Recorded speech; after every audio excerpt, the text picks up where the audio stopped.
পাঞ্জাব কিংসকে উড়িয়ে দিয়ে সবার আগে প্লে অফে পা রাখল Virat Kohli Royal Challengers Bengaluru. Defending চ্যাম্পিয়নরা জানিয়ে গেল ট্রফি এবারও নিজেদের দখলে রাখতে মরিয়া তারা। আর টানা 6 ম্যাচ হেরে পাঞ্জাবের সামনে এখন শুধুই বিভীষিকা।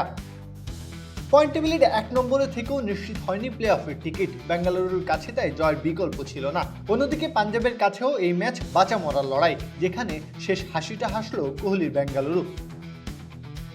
বড় ম্যাচে বড় তারকা রান করবেন, এটাই স্বাভাবিক। তাই তো আগে ব্যাট করতে নামা বেঙ্গালুরুর গতিপথ সেট করে দেন স্বয়ং বিরাট কোহলি। 58 রানের ইনিংস খেলে দলকে এনে দেন শক্ত ভিত, যার উপর দাঁড়িয়ে ভেঙ্কটেশ আয়ার খেলেন 73 রানের অনবদ্য নক। 94% চিনিযুক্ত অরেঞ্জ ড্রিঙ্কস না, নিন জিরো ক্যাল orange drink powder.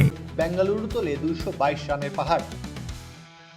Bhubaneswar Kumar, Josh হ্যাজেলউডদের নিয়ে সাজানো বোলিং লাইনআপের বিপক্ষে দাঁড়িয়ে এই রান চেস করা চারটিখানি কথা নয়, সেটা বোঝা গেল শুরুতেই।